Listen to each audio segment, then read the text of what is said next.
brigavam porque não aceitavam que, como assim? Antes era a Emilinha Borba, agora é a Marlene. Os fãs da Emilinha Borba falaram, não, ela vai ser eternamente a rainha do rádio e tal, tal, tal.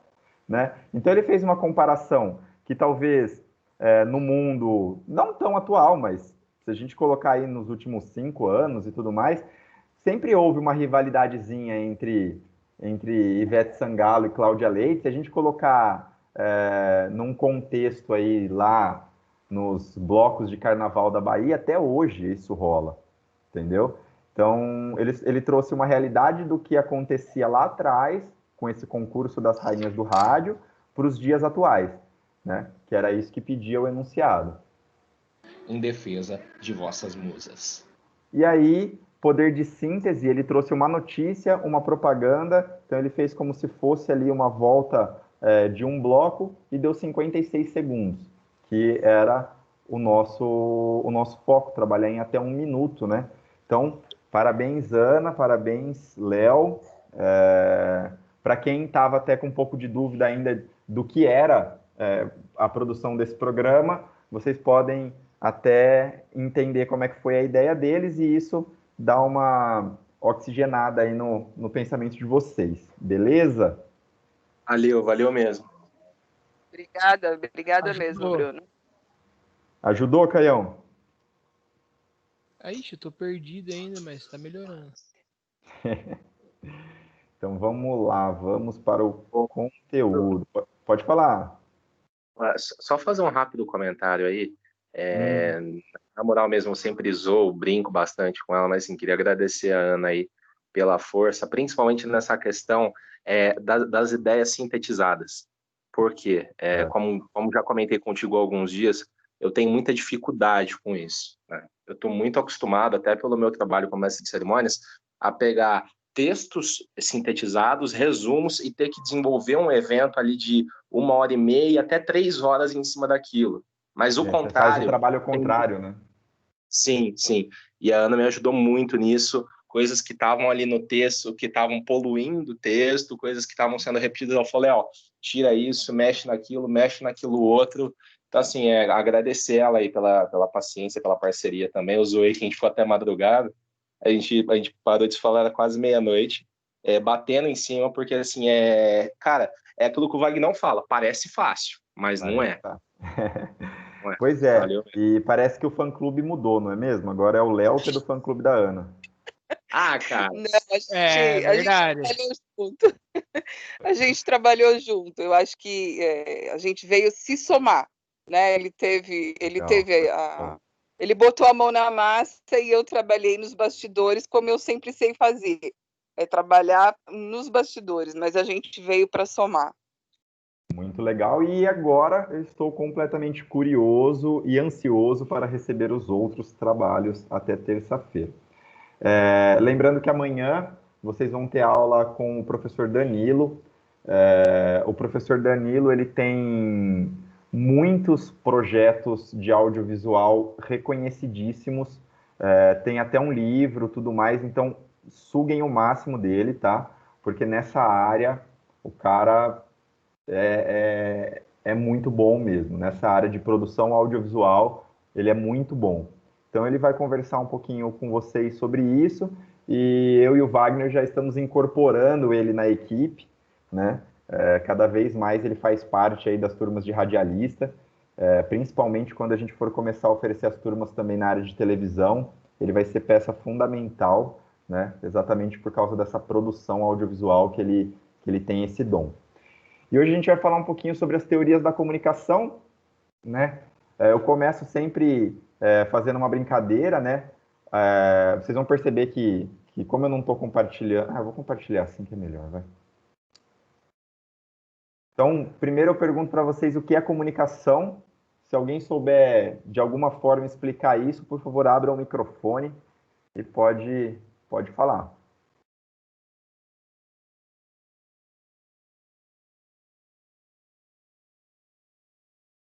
Mais alguém? Comunicação, Bruno, é uma forma de transmitir. É interessante para para que o outro lado entenda. Legal, é um caminho. Mais alguém? Cadê minhas jornalistas aí? Cadê a Vanessa, a Tereza?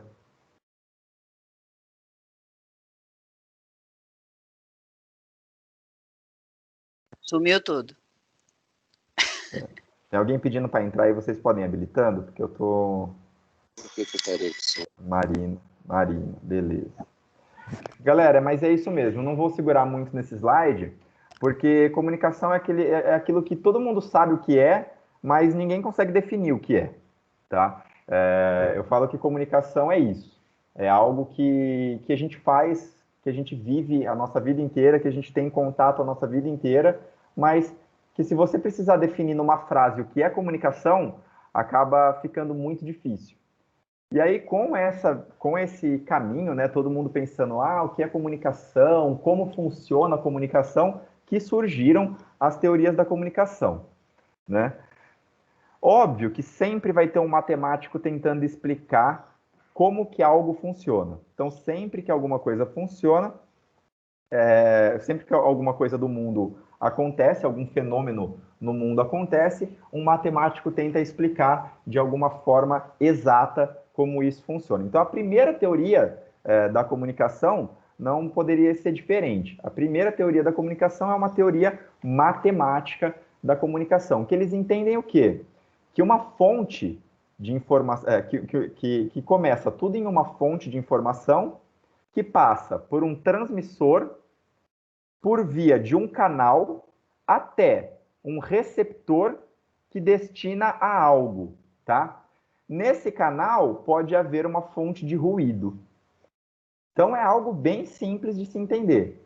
Aí eu ia perguntar para vocês, quem responder ganha meio ponto na média já, hein? Vamos exemplificar cada quadradinho desses aqui, ó, em uma conversa entre duas pessoas, tá? Aonde que vem isso aqui? O primeiro quadradinho, quem quer responder? Fonte de informação? De onde saiu essa informação? Seja ali uma notícia, um fato, um acontecimento. Vamos pensar uma conversa entre duas pessoas, uma conversa simples. No boteco lá, tá você e a Ana conversando no boteco. O que um tá pensando, o que um tem em mente. Ótimo. Então vem da onde o pensamento? Da mente de uma pessoa? Da sua cabeça, exatamente. Então a fonte de informação é a sua mente, a sua cabeça. Isso. Certo? E quem é o transmissor? Quem está falando isso, quem está passando essa informação. Ótimo. Então você, no caso. Isso.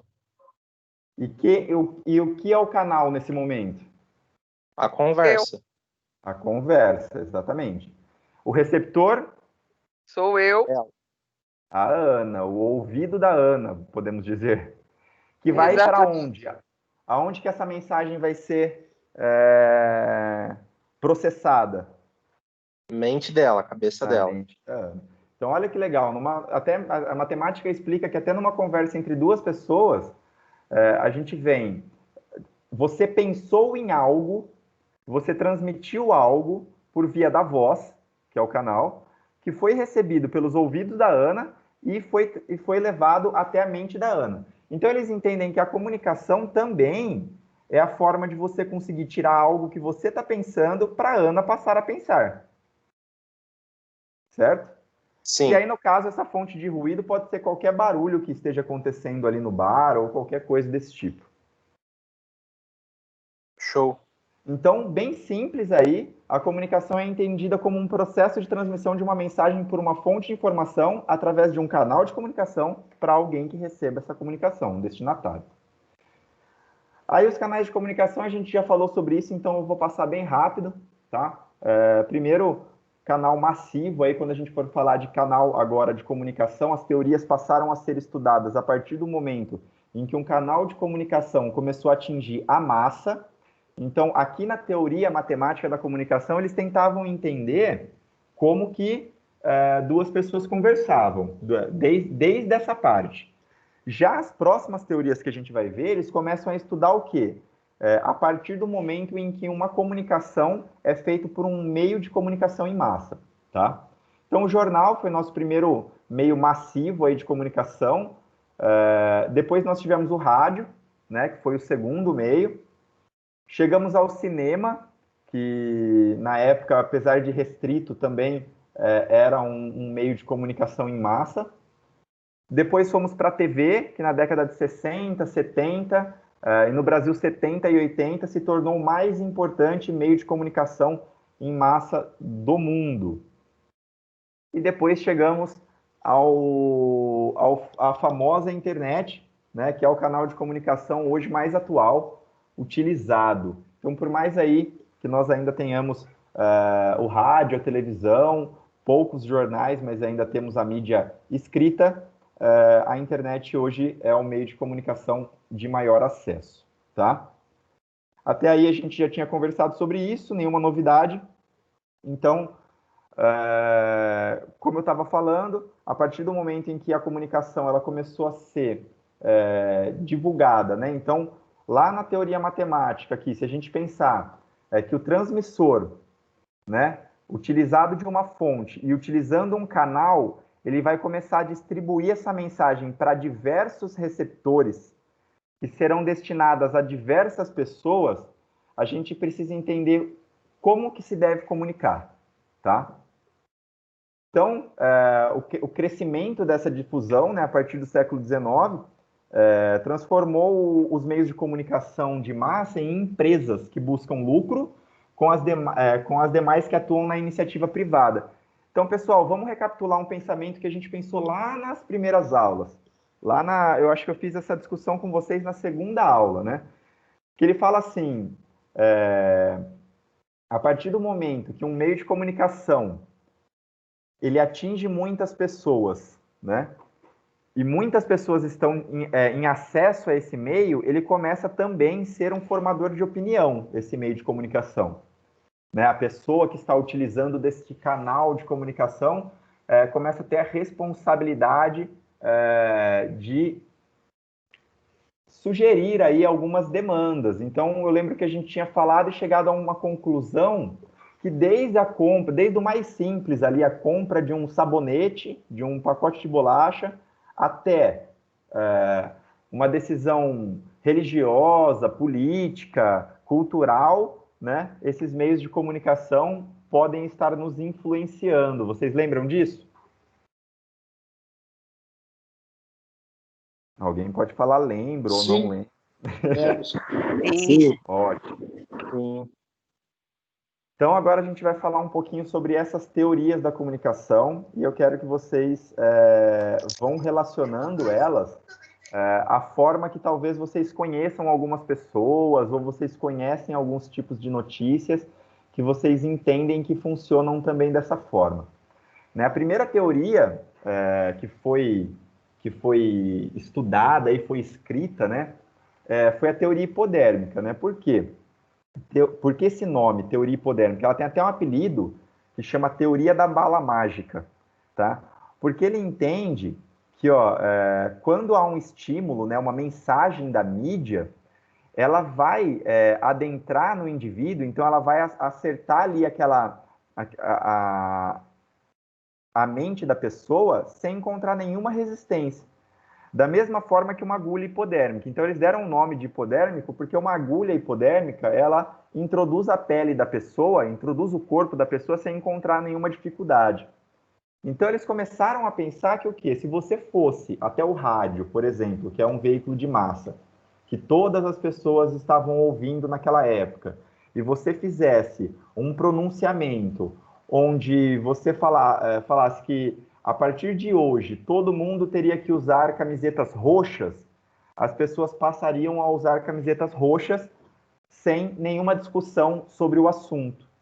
Então, primeiro eles entenderam que o veículo de comunicação em massa, ele adentrava dentro da opinião, da cultura, da mente do indivíduo sem encontrar nenhuma resistência, tá? Então, logo vem essa imagem, né, do cara sentado com a cabecinha da Globo, que fala, não penso, não existo, só assisto.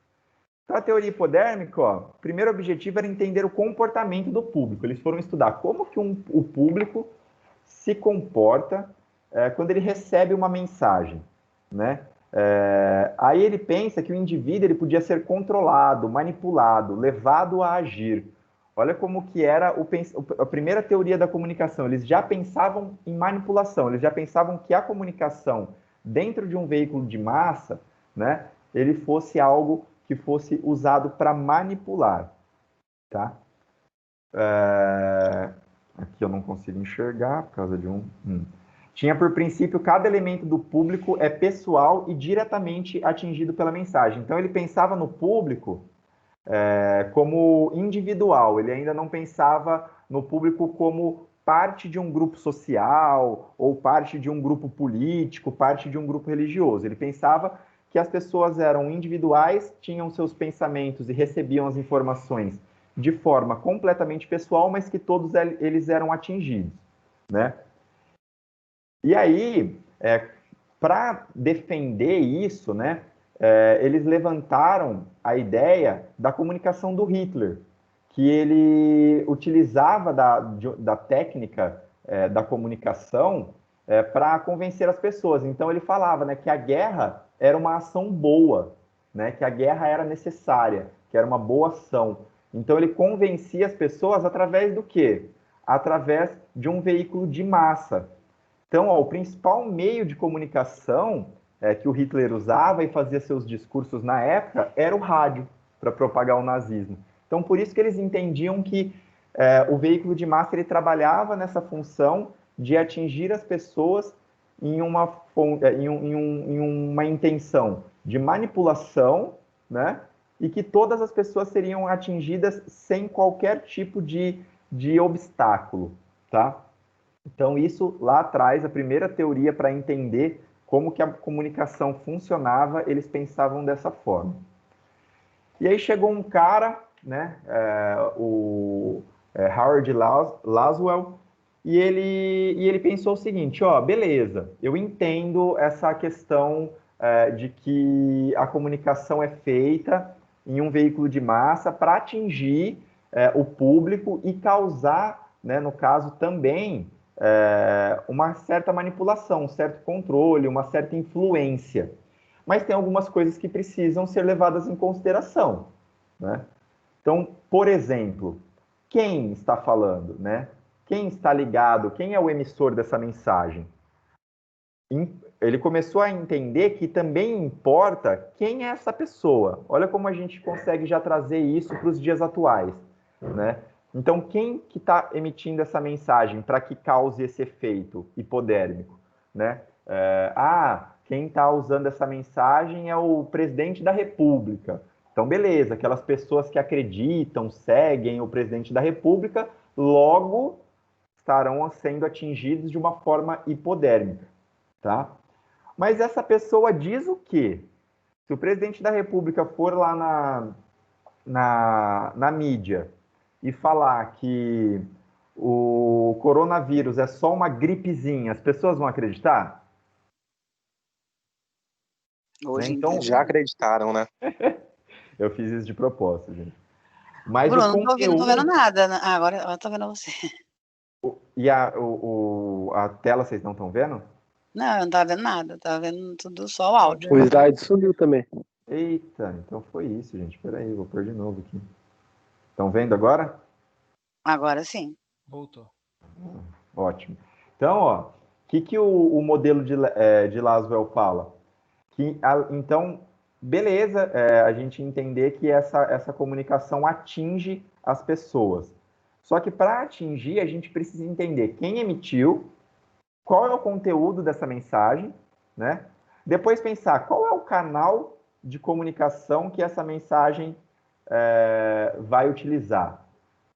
Então, olha como isso é atual, pessoal, por mais que estudado lá atrás. Hoje em dia, quando você recebe uma mensagem pela internet, ali no seu WhatsApp, chega para você uma mensagem falando que descobriram a vacina do coronavírus lá em São Paulo, que o Dória está vendendo a vacina do coronavírus a R$1 milhão, né?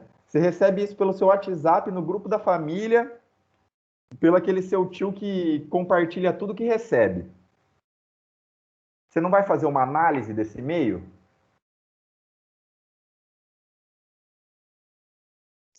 Hoje meio vai. duvidoso, né? Checar a fonte, né? Checar a fonte. Então, olha isso. Lá atrás, no modelo de Laswell, ele já falava que então o canal também importava.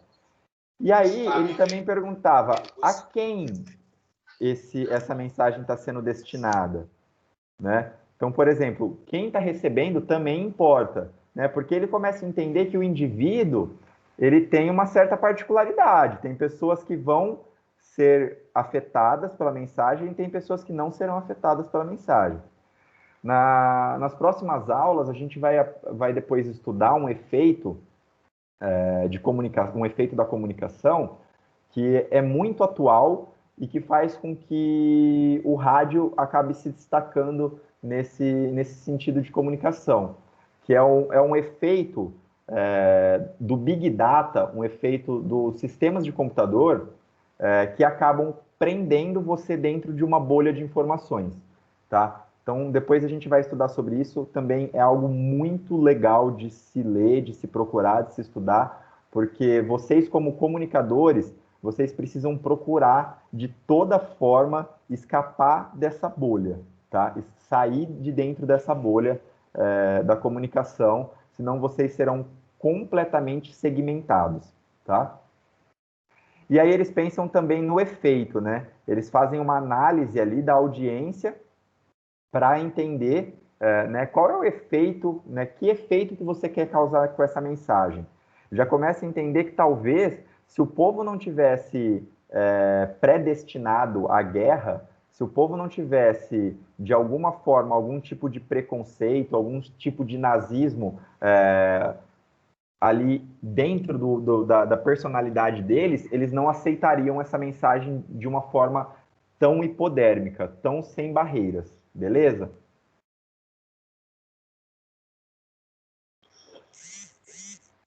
E aí aqui está isso que a gente falou sobre eu falei sobre essa teoria, né? E junto com esse modelo surgiu um conceito, né? Uma palavra que até hoje tem uma grande importância dentro dos nossos meios de comunicação, que é a segmentação.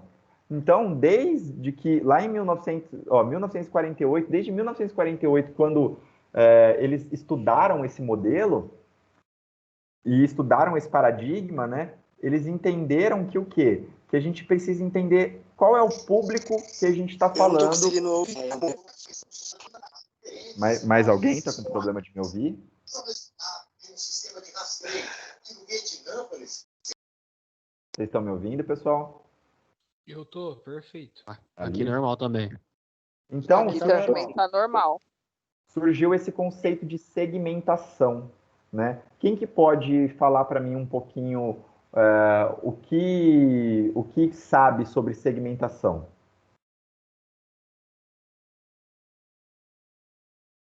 Tem alguém que pode definir um pouquinho essa palavra, pode definir um pouquinho o que é segmentação?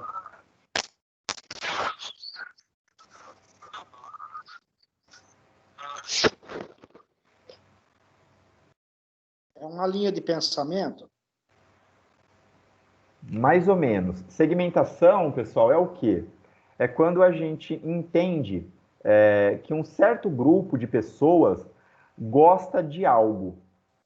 Então, por exemplo... É tipo um nicho, não é? É tipo um nicho. Então, por exemplo, qual que é a segmentação da Rádio Cultura, por exemplo? O que eles seguem como segmentação ali a Rádio Cultura? Sertanejo. Exatamente, eles seguem a ideia de que as pessoas gostam do sertanejo, que as pessoas que ouvem essa rádio gostam de sertanejo. Então, por isso que até o slogan deles, né, é 100% sertanejo, algo desse tipo.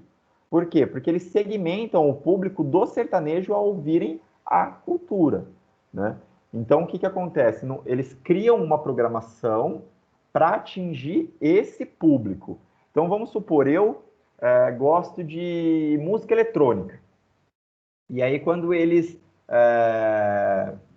criam um slogan, cultura, rádio 100% sertaneja, eles não estão me atingindo, tá?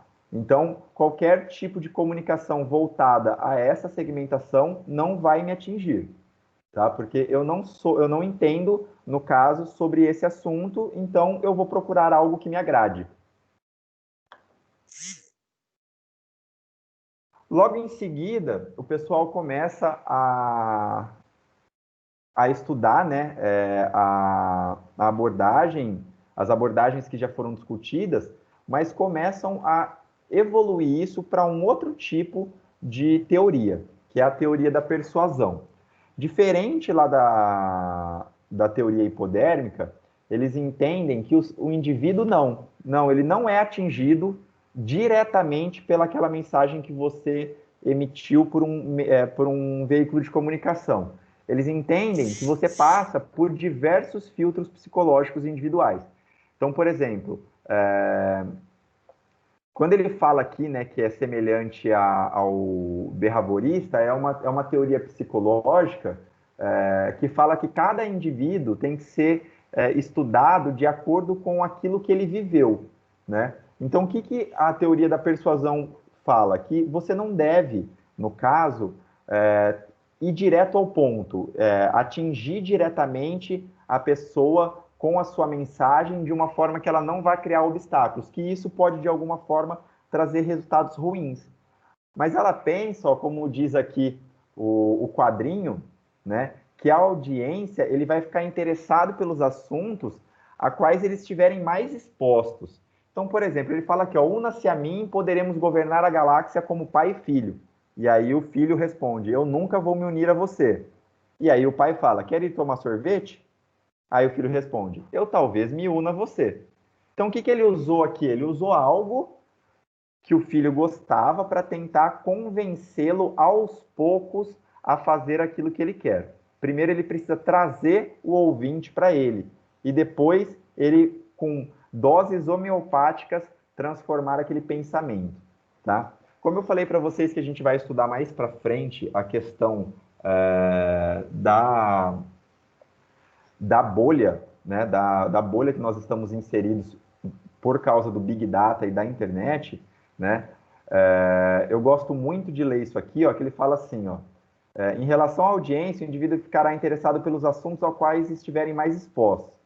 Além disso, tenderá a consumir as informações com as quais esteja de acordo, tá?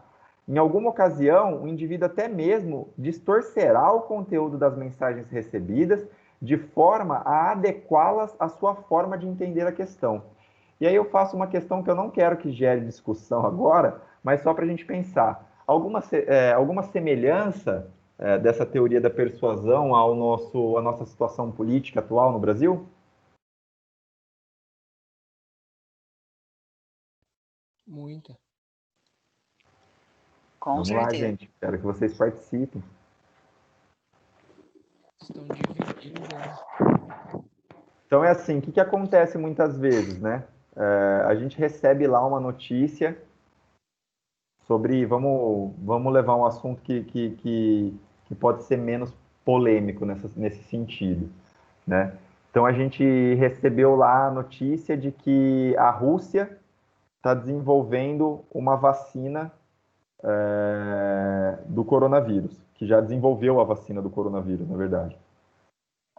Então a gente vai ter aquele pessoal anti-Rússia que não vai acreditar nessa informação, né? E vai acabar distorcendo essa informação, vai levar para um lado de uma teoria da conspiração e falar que a vacina vai ter um chip para controlar as pessoas e tudo mais, né? Já uma outra galera que vai estar mais desesperado aí, que precisa que acaba logo essa questão da gripe, que está querendo, essa questão do Covid, que está querendo resolver isso de uma vez por todas, sem muitas pesquisas ou muitas coisas, o que vier é lucro, vai absorver isso de uma forma um pouco mais persuasiva, vai aceitar um pouquinho mais essa informação, tá? E aí a teoria da persuasão, ela estuda 3 fatos, né? A análise do conteúdo, Então, qual é o conteúdo que eu vou transmitir essa mensagem, né? Quais são as características dos ouvintes? Então, eu preciso começar a conhecer esses ouvintes, conhecer como que eles se comportam, quais são os seus hábitos, o que eles gostam de fazer, o que eles procuram ouvir e tudo mais. E depois, ela ainda pesquisa o tal do estudo sobre as satisfações. Então, ele vai fazer a transmissão da mensagem, mas também depois ele vai querer saber qual foi o resultado que essa mensagem deu. E por aí ele vai evoluindo, né? Então não é só aquele negócio que ele vai transmitir a mensagem e ele já acredita que a mensagem vai ser inserida na sociedade sem nenhuma restrição. Por isso que, como ele acha que isso não vai acontecer, ele precisa adicionar a ideia de que ele precisa estudar, né, a satisfação dos ouvintes sobre isso que a gente está transmitindo. Aí ele afirma também que a mensagem da mídia não é prontamente assimilada pelo indivíduo, né, sendo submetida a vários filtros psicológicos individuais. Então, quando a gente recebe uma mensagem, a gente vai precisar fazer uma análise daquilo que a gente ouviu para poder assimilar e entender até onde isso pode ser verdade, não ser verdade, tá? Então, os efeitos já não são mais de manipulação, começa a ser de persuasão. O indivíduo ficará sempre interessado a assuntos que ele vai ser sempre expostos. Então, quando se fala muito sobre alguma coisa, você gera o interesse, tá? Então, quanto mais se divulga, mais você desperta o interesse dessas pessoas. Tende a consumir informações do quais vocês estejam de acordo, então ele começa a entender que o ouvinte, ele é uma pessoa um pouco teimosa, né? É uma pessoa que não vai ficar ouvindo os dois lados sempre, tá? Ele sempre vai pensar que o indivíduo, ele vai rejeitar um pouco informações sobre aquilo que ele não está acostumado, sobre aquilo que ele não concorda, tá? Em algumas ocasiões ele vai até distorcer o conteúdo. E aí entra a questão novamente sobre quem emite a mensagem. O indivíduo ele vai consumir de acordo com o grau de prestígio e confiança que ele tem nessa pessoa que está emitindo essa mensagem.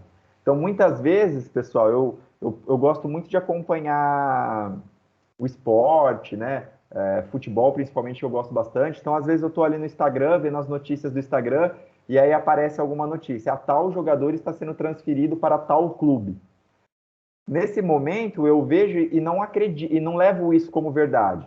Eu vou entrar em algum site de esporte, na Fox Sports, ESPN, Globo Esporte, algo desse tipo, e ver se eu encontro essa mensagem também. Por quê? Porque eu entendo que o grau de prestígio desses outros meios de comunicação, como Fox Sports, Globo Esporte, ESPN, são de maior confiança para mim. Então, se falou no Globo Esporte, se falou no Fox Sports, é verdade. Agora, eu ler lá no Instagram só a notícia, esse conteúdo pode ter sido gerado por qualquer pessoa e, de alguma forma, essa pessoa pode ter só feito um boato, tentar se transformar em uma realidade para o público. Tá dando para entender legal? Tá sim. Sim, Tá sim. assim. Beleza. Então, depois da teoria da persuasão, as pessoas começaram a estudar a teoria dos efeitos limitados. Então, o que eles começaram a pensar, né? Que a mídia, ela tem uma influência indireta sobre as pessoas, do mesmo jeito que a igreja tem, que a família tem, que um partido político tem, que um time de futebol da pessoa tem, que um grupo de amigos que essa pessoa se encontra tem. Porque eles começaram a levar em consideração o quê? Eles começaram a levar em consideração que o meio social em que essa pessoa está inserida vai ser muito relevante para que essa pessoa entenda uma comunicação ou para que essa pessoa absorva esse tipo de mensagem que você tentou transmitir. Então, por exemplo, eles começaram a estudar que primeiro, né, o meio, né, de comunicação, ele precisa selecionar o público que ele vai atingir. e depois entender, né, qual é a influência que esse público exerce, para exercer essa influência. Então, por exemplo, eu vou entrar, eu vou levar para os dias atuais, então. Eu quero criar um canal no YouTube para falar sobre religião. Primeiro, além de entender sobre o assunto, se eu for na ideia da teoria dos efeitos limitados, eu vou pesquisar o que as pessoas desse meio conversam, o que elas geralmente acreditam, né? Porque eu não vou levar, por exemplo, uma mensagem de fé para um pessoal da igreja evangélica que traga também alguns conceitos que eles não acreditam.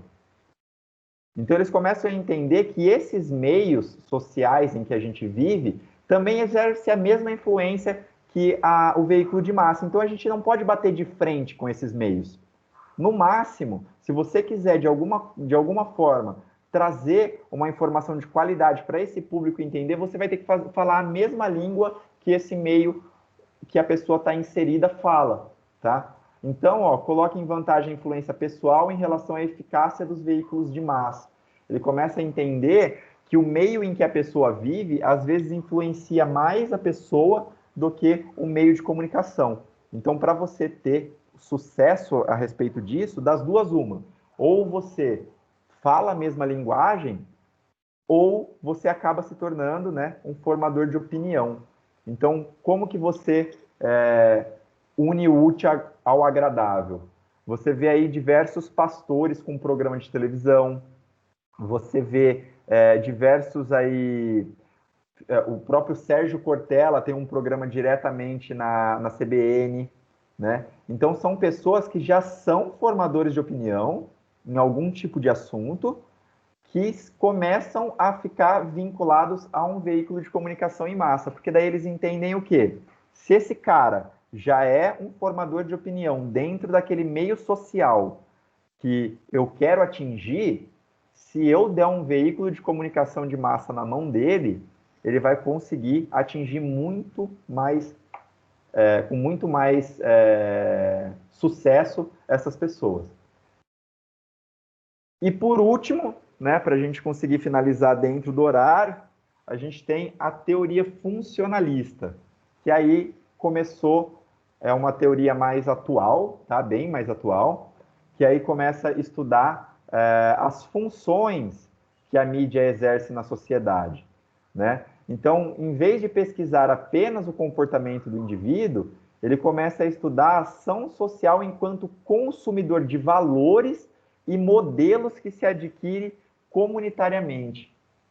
Olha que legal isso que ele fala aqui, um consumidor de valores e modelos, né? O que dá para a gente pensar a respeito disso hoje em dia, né? Hoje em dia, a gente vê até, gostei muito de ver isso começar a acontecer em alguns veículos de comunicação, mas, por exemplo, mesmo que o cara fosse um puta de um formador de opinião, se ele entrasse no ar e falasse alguma besteira que poderia ferir alguns valores das pessoas, então o cara foi lá e ele foi racista, e filmaram ele sendo racista no dia a dia dele. Ou ele falou uma besteira, ele foi homofóbico no comentário dele na rádio.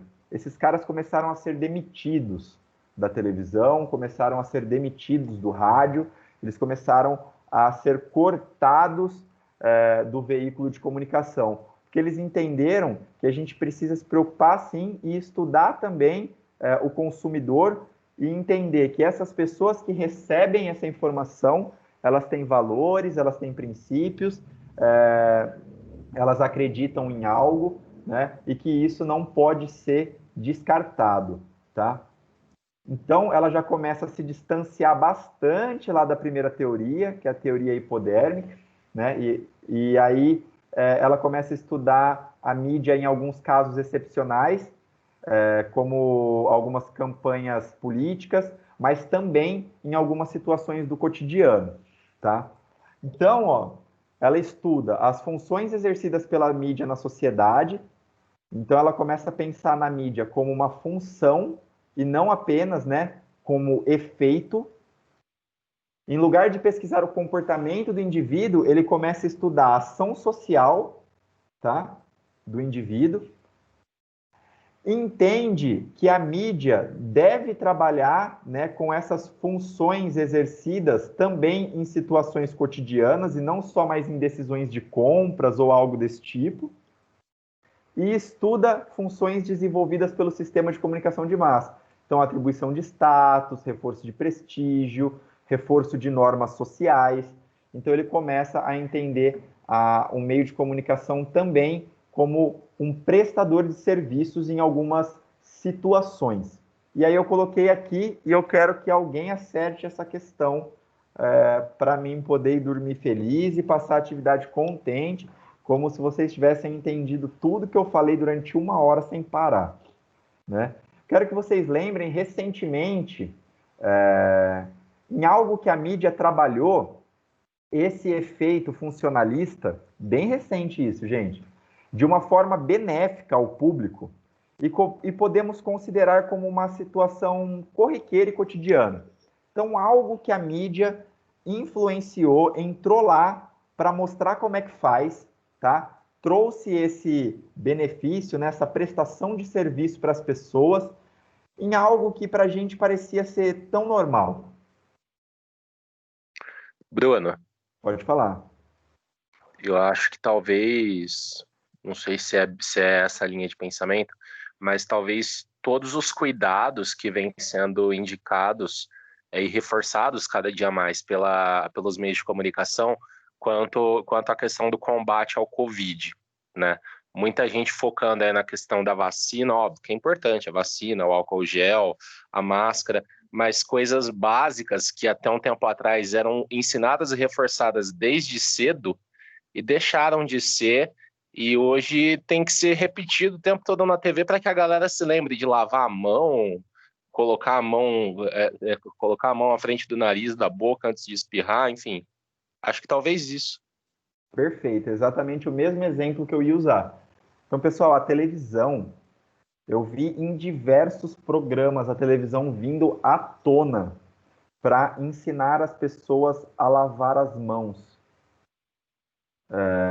Então, é completamente uma comprovação aí da teoria funcionalista. Se o cara que escreveu a teoria funcionalista estiver vendo tudo isso, ou tivesse vendo tudo isso, ele ia falar, pô, tava certo o meu estudo, era isso mesmo. Ó. Os meios de comunicação em massa também têm como função atribuir o quê? Reforçar normas sociais, criar uma certa prestação de serviços à comunidade, em situações não tão caóticas ou algumas coisas tão absurdas que as pessoas precisam aprender, mas em coisas simples também, né? Porque quem são as pessoas que estão consumindo um meio de comunicação em massa, né? É a grande massa. Tem gente que está consumindo um meio de comunicação em massa que não sabe ler e escrever. As pessoas podem estar consumindo rádio, consumindo a televisão e serem analfabetos e não terem acesso à informação a não ser por esses canais.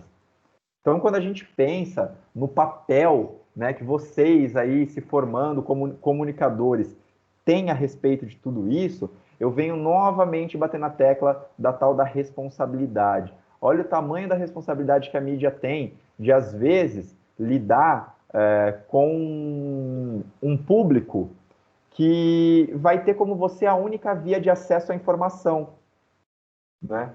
Então vai ter daquele radialista que ele se torna amigo no dia a dia dele ali, uma pessoa de confiança, uma pessoa que ele confia o método preventivo que ele vai precisar tomar na casa dele para combater aí o coronavírus, para a família dele não ficar infectado aí com o coronavírus, né? Então, essa teoria é muito legal de se pensar também, principalmente dentro do estudo do rádio, dentro do estudo da TV. Beleza, pessoal? Entenderam certinho sobre isso? Sim, entendeu. E aí eu faço uma pergunta rápida para vocês. Mesmo lá atrás, né, quando as pessoas estudavam a teoria hipodérmica, né, que foi que entendiam lá essa questão, que a informação ela atingia o público de uma forma que as pessoas não tinham um bloqueio a respeito disso. Se você usasse um veículo de comunicação, era como se você estivesse usando um revólver para disparar uma arma. Você vai atingir aquilo que você quer. Vocês acreditam que ainda hoje existem pessoas que recebem informação dessa forma? Sim. Eu acredito que sim. Eu acredito que Exatamente. sim. Então não dá para falar que essa teoria está errada. Certo? Não dá para a gente falar, ah, não, a teoria da comunicação, a teoria hipodérmica da comunicação é uma teoria ultrapassada. Não é ultrapassada. Ela está presente nos dias de hoje, né? Eu alguns anos atrás, eu presenciei no refeitório do Senac, eu tava almoçando, e entrou uma funcionária do Senac falando que iria votar em tal candidato, porque ele falou que se o oponente dele vencesse, o oponente dele ia cortar o Bolsa Família. E que a família dela recebia o Bolsa Família e isso era necessário para a alimentação e para a sobrevivência deles. Então, olha isso, um candidato foi na televisão, falou a respeito disso e atingiu diretamente ela. Por quê? Porque se falou na televisão, é verdade. A gente brinca hoje, se está no Google, é verdade. Né? E realmente, as pessoas acreditam hoje no Google, no Wikipedia, dessa mesma forma. E eu estou falando de pessoas que estão fazendo graduação. Tem professores que eu conheço que às vezes vai dar uma informação e vai buscar o complemento dessa informação no Wikipedia, sem uma segunda fonte, sem uma segunda checagem. Ô, Bruno, Oi, pode falar. você viu essa semana, passou no jornal, aí os políticos lá, não sei de onde aí, que estão falando algumas coisas também sobre o que você estava falando do coronavírus aí, esse negócio aí de que o ozônio, que não sei o quê, e usando isso como propaganda eleitoral para se candidatar, a promessa de coisas que não existem. Estava até falando isso na televisão essa semana sobre isso, que uma forma deles ganhar voto e tem gente que acredita naquela mentira. Exato, e aí eles estão usando que tipo de estudo para chegar à conclusão de que se tem um efeito utilizar esse tipo de propaganda. Eles estão entendendo a comunicação como um efeito hipodérmico. Eles estão entendendo a comunicação como que tem pessoas que vão receber essa informação por um meio de comunicação e que isso vai atingir diretamente o modo dela pensar, tá? E aí os outros modelos também, como a gente tinha dito, a questão do modelo ali do Laswell, que começa a segmentar o público, entender que a gente precisa saber para quem a gente está falando, com quem a gente está falando, para saber como que a gente vai se comunicar, né?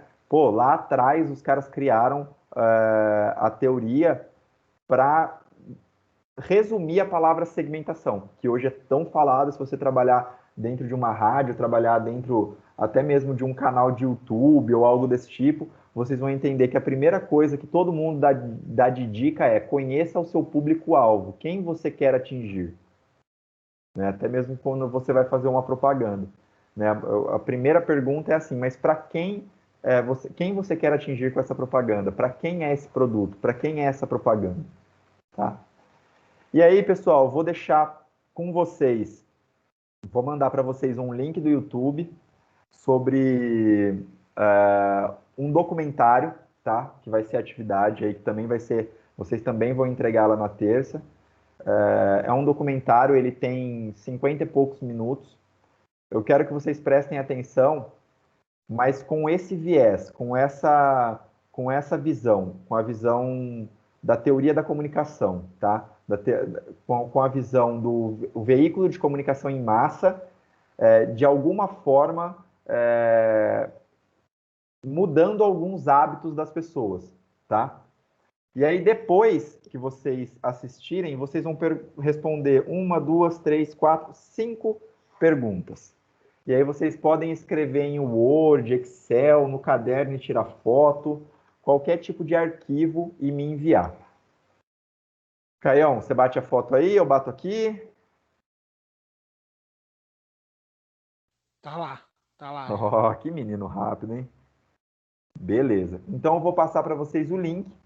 Espero que vocês assistam. É um documentário um tanto quanto deixa a gente com a pulga atrás da orelha, porque mexe com algo que é tão corriqueiro, tão do nosso dia a dia, que é a nossa própria alimentação, né? E vocês vão entender que até nesse tipo de hábito que a gente tem, de necessidade, no caso, que é a alimentação, o veículo de comunicação em massa conseguiu, de uma forma, em alguns momentos, persuasiva, porque foram doses homeopáticas que foram colocando dentro da nossa mente, nos convencer o que a gente deveria comer e o que a gente não deveria comer. Beleza? Dei um spoiler grandão aí. Fechou. Beleza. Fechou? Então eu vou passar para vocês o link. Vou passar para vocês o link. Espero que vocês gostem. E terça-feira nos vemos de novo. Antes de dar tchau para vocês, vou pedir para que vocês amanhã sejam bem bonzinhos com o Danilo. Não mordam, nem puxem o cabelo dele, nem belisquem. E se comportem, porque com certeza é um professor que vocês vão ter muita coisa para aprender com ele. Até mesmo porque ele entra muito brevemente na UC1 de vocês, que é para explicar o que ele trabalha, para depois na UC4 ele tocar quase a UC4 inteira, para vocês começarem a desenvolver programas de rádio, programas de televisão ou qualquer outro tipo de projeto audiovisual. Beleza? Bacana, fechou. Boa, boa. Beleza, Isso. pode deixar que a gente se comporta. Tá bom. E eu vou pedir para que vocês usem a criatividade para responder e fazer o programinha de vocês de 1 minuto, que foi a atividade passada na terça-feira. Então vocês tiveram uma semana para produzir, então quero coisas boas. Então, mas é referente a essa atividade aí. Você até mostrou aí o da Paula com o Léo. Da Ana com o Léo. É da Ana com o Léo? Mas então, é só o programinha ou tem algum Não. texto? Tem o texto ali também, as respostas daquela questão. Mas as respostas daquela questão, provavelmente a Ana e o Léo vão me entregar Vou te mandar já.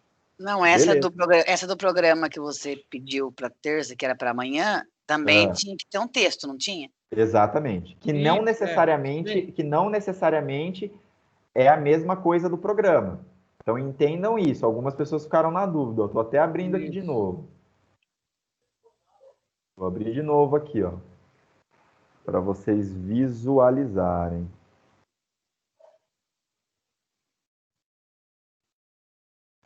Ó, então vamos lá. Será que tá aqui? Isso, ó. Então, essas perguntas aqui, ó, como está o rádio? Quem são os artistas dessa nova era? Quem são os maiores influenciadores? Como foi reconstruído o rádio aproveitando todo esse boom repentino que volta a acontecer? Logo, essas respostas são escritas. Essas respostas vão gerar uma base para vocês terem a criatividade de criar um programa. Não necessariamente as respostas desse texto vão ser o que vocês vão falar.